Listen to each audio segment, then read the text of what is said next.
અહીંયા બધા યુવાનો બેઠા છે, તમને શું લાગે અત્યારની વાત તમને કાલે જ ઉપયોગમાં આવશે? નહીં. હું 10 વર્ષ પહેલા ઘટના બનેલી હોય એ આજે વિચાર આવે છે, આજે નિર્ણય લેતી વખતે એ કામમાં આવી જાય છે. ક્યારે આવે છે ખબર નથી પડતી. કે બાપા છે ને એના છોકરાને નાનેથી એમ કે તને ખબર ન પડે, આમ કરાય તેમ કરાય, ટોર્ચર કરે. આપણા મા બાપ, આપણા વડીલો ક્યારેક આપણને ટોર્ચર કરતા હોય અને આપણને એમ લાગે કે ખરેખર આ શું છે. એનો એક પ્રસંગ મારે તમને કહેવો. એક બાપા છે ને છોકરાને ટોર્ચર કરે. ગમે એ જાય ને, સંડાસની અંદર જાય, બાથરૂમની અંદર કપ કપ કરતો ધોયડો જાશો, પાકલું ને ઉઘરા. સેલ્ફ રિસ્પેક્ટ જેવું કાંઈ નહીં, એનું તોડી જ લેવાનું, એનું અપમાન જ કરી લેવાનું. આવું એના બાપા કરે. લાઇટ ચાલુ હોય કે લાઇટ ચાલુ રાખીને તારા બાપા બિલ ભરે, તારે ક્યાંય કમાવા જવું. છોકરાને આવી રીતના મેન્ટલી ટોર્ચર કરે.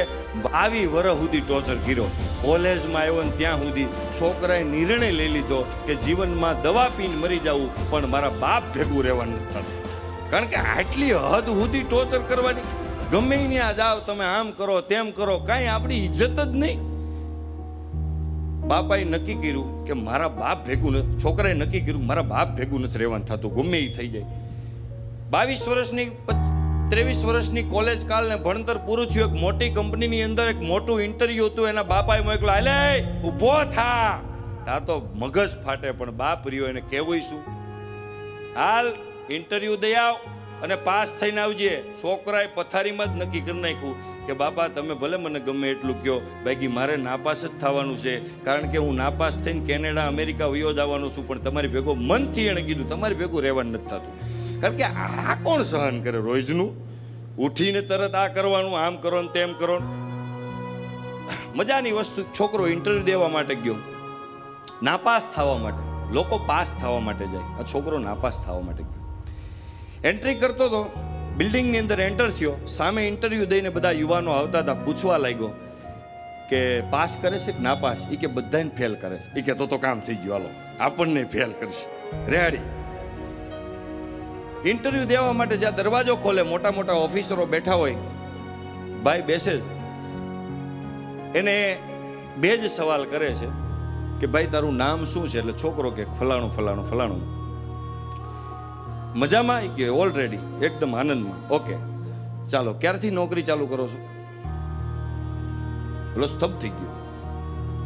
કે સાહેબ તમે તો એજ્યુકેશન કદાચ મારા કરતાં તમારું વધારે છે. તમે એ તો પૂછો કે તમારી કંપનીની અંદર હું આવું છું, મારી ક્ષમતા કેટલી છે, હું તમારી કંપનીને કેટલો ફાયદો કરાવી આપીશ, એ તો જરીક મને પૂછો. બીજી બધી વાત ક્યાં તમે આ કરો? અમારું ઇન્ટરવ્યૂ લેવાનું હતું ત્યારે 4 સાહેબો બેઠા હતા ને, ત્યારે એણે વાત કરી કે તારું ઇન્ટરવ્યૂ તું દરવાજાની અંદર એન્ટર આવ્યો ને ત્યારે ચાલુ થયું એવું નહીં. બિલ્ડિંગની અંદર એન્ટ્રી મારી ને ત્યારથી તારું ઇન્ટરવ્યૂ ચાલુ હતું. તું જ્યારે બિલ્ડિંગની અંદર એન્ટર માર્યો ને ત્યારે લોબીની અંદર 2 માવાના કાગળ પડ્યા હતા, ગુટકાના કાગળ પડ્યા હતા. એને પકડી અને તે કચરા પેટીની અંદર નાખી દીધા. એ લોબી તારા બાપુજીની નથી, તારી નથી, તે તારી સમજીની કચરામાં નાખી દીધા. આગળ ગયો, એક દાદરની અંદર લાઇટ ચાલુ હતી નકામી, એ બંધ કરી અને તું આગળ વધ્યો. અને તું જ્યારે ઓફિસની અંદર એન્ટ્રી કરી ત્યારે 2 પગ આમ ટહડી કે અમારી ઓફિસ બગડે નહીં, એટલા માટે તું અંદર આવ્યો.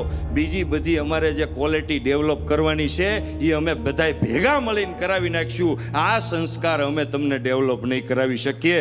ત્યારે આંખમાંથી દળદળ આહુડા પડી ગયા કે 22 વર્ષ સુધી જે બાપે મારા માથે ટોર્ચર કર્યું, એ બાપે મારા માથે ટોર્ચર નથી કર્યું, પણ મને ટ્રેનિંગ આપી અને શ્રેષ્ઠ માણસ બનાવ્યો. એમ આપણા વડીલો છે ને, એ આપણને ટ્રેનિંગ આપતા હોય છે. એ થોડા ઈચ્છે કે મારો છોકરો દારૂડિયો બને.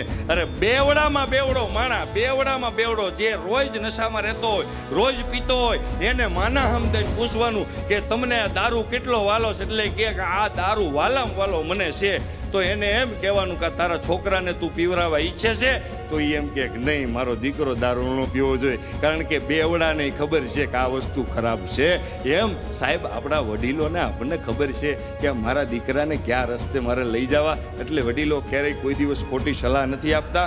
આપણને જ્યારે કોઈ પણ વ્યક્તિ કાંઈ પણ કહેતા હોય ત્યારે આપણને એમ લાગે કે આ આપણા કામનું છે કે નહીં, પણ જ્યારે તમે દિલથી સાંભળો, એ 25 વર્ષ પછી પણ તમને વિચાર અંદરથી પ્રગટ થાય. પણ જો તમે વાયો હોય તો